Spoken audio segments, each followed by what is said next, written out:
Hello children, in the last video we discussed about the Mughal Empire after Akbar, and we learned about Jahangir, and in this video I am going to explain about another ruler from the Mughal dynasty, that is Shah Jahan. Okay, Prince Khurram ascended the throne at Agra as Shah Jahan, king of the world, and Shah Jahan suppressed many rebellions that broke out during the early years of his reign. He was a powerful and strongest ruler, and he suppressed many rebellions. In the Deccan, he conquered Ahmednagar, Bijapur, Golconda, accepted his overlordship.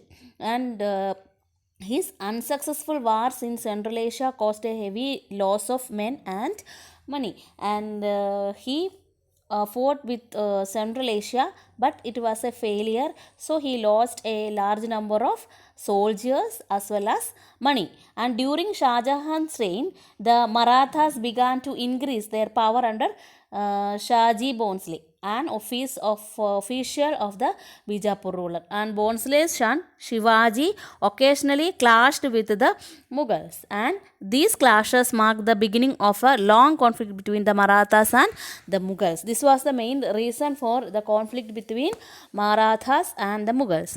And the Shah Jahan's time or Shah Jahan's reign, there was economic prosperity in his kingdom, and trade expanded, especially after the arrival of European traders, and industry also flourished. Okay, and Indians goods like textiles were in great demand abroad. We exported many things, especially textiles, to abroad.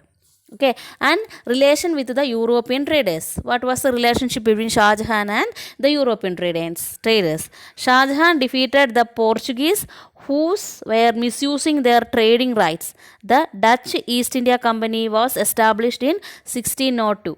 The company set up its trade outpost at Surat, Ahmedabad, Cochin, Nagapattinam, Patna, etc. And their main trade or their main interest was especially spice trade. I think all of you know what is spices. Okay, spice trade. And they were more interested in Java, Sumatra and the Spice Islands.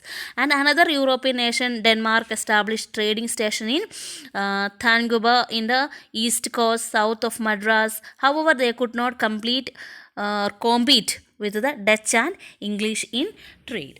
And the English expanded trade in India in 1633. They established a trading post in Orissa.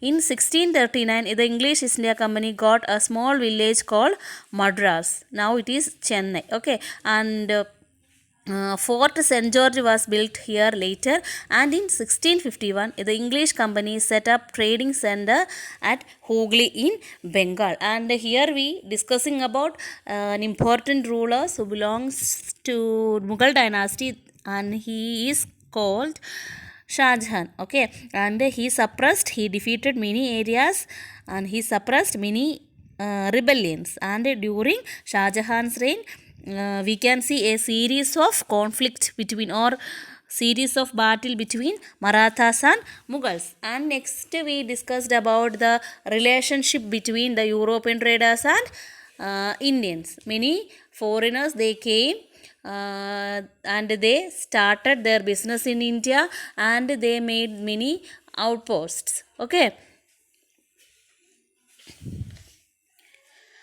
And what about the cultural contribution of Shah Jahan? He was the patron of literature, music, painting, architecture, etc. And his eldest son, Dara, okay, he was a great scholar.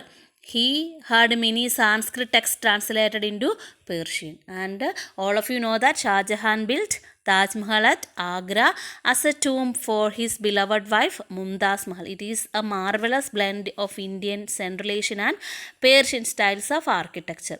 Okay. And after Mumtaz Mahal's death, Shah Jahan shifted his capital from Agra to a site now in Delhi. Okay, he named it Shahjahanabad after the death of Mumtaz Mahal.